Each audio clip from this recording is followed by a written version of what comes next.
నేను లోపలికి తీసుకెళ్తాను. ఓకే అలాగే.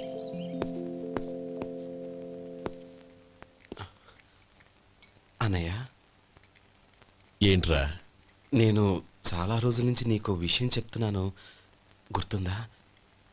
ఏ విషయం? అదే అన్నయ్య, నేను ఓ అమ్మాయిని ఓ అమ్మాయిని లవ్.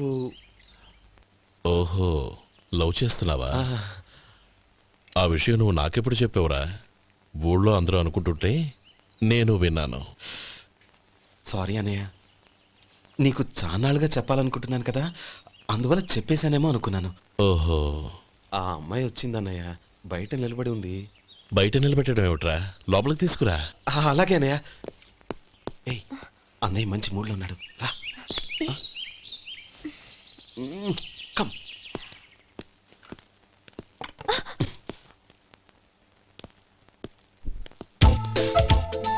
ఎందుకంటావేంటయ్యా? ఆ అన్నయ్య మాట వినగానే మీ డాక్టర్ గడగడ వణికిపోతాడు. అసలు డాక్టర్ చదివే తమ్ముడిని అలా భయపెట్టచ్చా? తప్పు కదా. తప్పేనండి. నమస్కారం మేడం. నమస్కారం. అదేంట్రా, మనిషో పక్కనుంటే నమస్కారం ఇంకో పక్కన ఉంది? అది మర్యాద అన్నయ్య, మర్యాద. ఆహా, అవును, నీ పేరేంటమ్మా? నందిని. ఆ నందిని. నందిని అన్నయ్య. ఏ, ఆ ముక్క తను చెప్పలేదా? పెద్దలంటే మహాగౌరవం అన్నయ్య, మేమిద్దరం ఇంత క్లోజ్ ఫ్రెండ్స్ కదా, ఆయన నాతో కూడా ఎక్కువ మాట్లాడదు ఓహో, కదా. నాకు మీ డాక్టర్కి పెళ్ళవని అప్పుడు అన్నయ్య సంగతి చెప్తాను. ఏం చేస్తారండి? ఏం చేస్తానా? సంవత్సరం తిరగకుండానే కవల పిల్లల్ని కని వాళ్ళ అన్నయ్య చేతిలో పెడతాను. వాళ్ళకి 5 సంవత్సరాలు వచ్చేసరికి ఆయన్ని బాగా ముట్టిగలేస్తారు. అవును, అమ్మాయి మోహం చూడకుండా నిర్ణయం ఎలా తీసుకోనరా? తలెత్తు.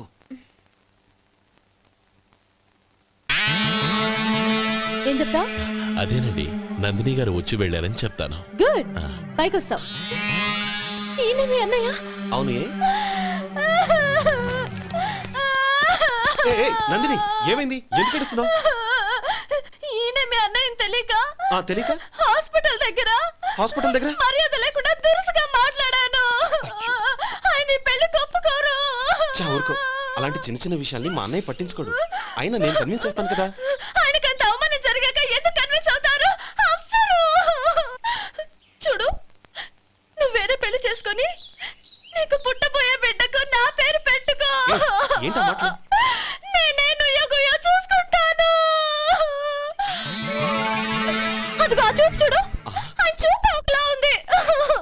నందిని, ఖచ్చితంగా ఆయన పెళ్లికి ఒప్పుకోరు. నందిని, నా మాట విను ప్లీజ్. నందిని